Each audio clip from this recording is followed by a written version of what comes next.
Time now for another edition of the Racing Dudes Way Too Early Kentucky Derby picks. Welcome back to RacingNews.com. I'm Magic, and today we're taking a closer look at Kentucky Derby contender Forbidden Kingdom, recent winner of the San Vicente Stakes at Santa Anita Park. With me to discuss Forbidden Kingdom in further details, Aaron Halchman. And Aaron, this was an exciting race, because this horse was very electric on the front end. When asked, he broke very impressively, and he also held off a Baffert brigade that was looking very talented behind him. So whenever all those things come together, the horse has got to be pretty special. What did you think about his performance? Yeah, this is one to get pretty excited about. I think this horse has a ton of talent. This horse had been working out really, really well at Santa Anita, and he popped the gate and really ran to those works.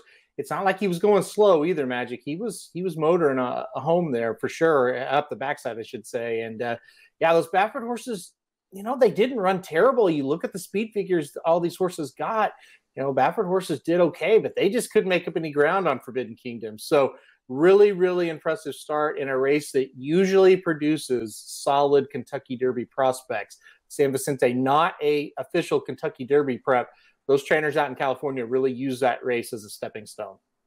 Most notably, Doug O'Neill used the race for Nyquist before he won the Kentucky Derby a few years back. And speaking of Kentucky Derby winning sires, Forbidden Kingdom is by American Pharoah, won the Triple Crown in 2015. I think you were there for that race, Aaron. Forbidden Kingdom, though, the question's a little bit with him is the distance, because he's now gone 7 furlongs, but can he handle 2 turns? It will be the next question. And it's a little questionable. American Pharoah has been kind of iffy when it gets to distance, but again, he was a Triple Crown winner, so you would think it would carry over. Where do you see Forbidden Kingdom going distance-wise here? It's literally 50-50 right now. It's not a pedigree that's great for going 1.25 miles. A 1.16 miles, I think that's within the range.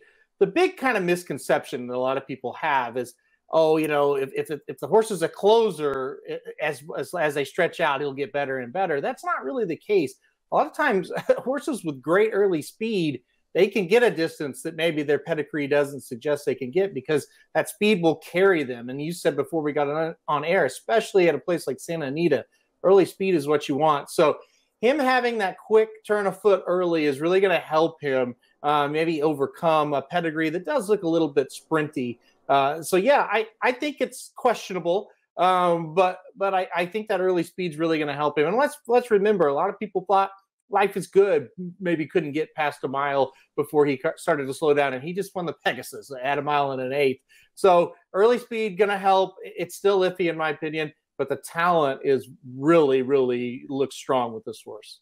Well, and Bob Baffert has proven time and again, especially in California, that if you've got a horse that can get to the front early and kind of hold himself on the backside and save something for the top of the stretch, it's almost impossible to beat. And Hall of Fame trainer Richard Mandella looks like this is his best Kentucky Derby prospect since probably Tis a Magician. So it's always exciting to see him getting one. Of course, my racehorse. They now have 2 major Kentucky Derby contenders here with Chasing Time. If you'd like to see more about Chasing Time, we've got that over at our YouTube channel, youtube.com/racingdudes.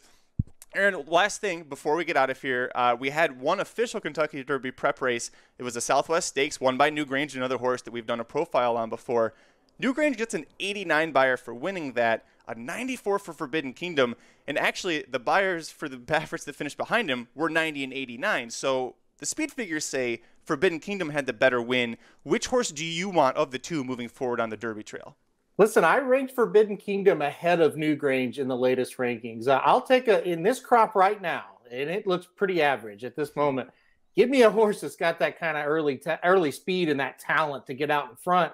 I think he's going to be tough to catch.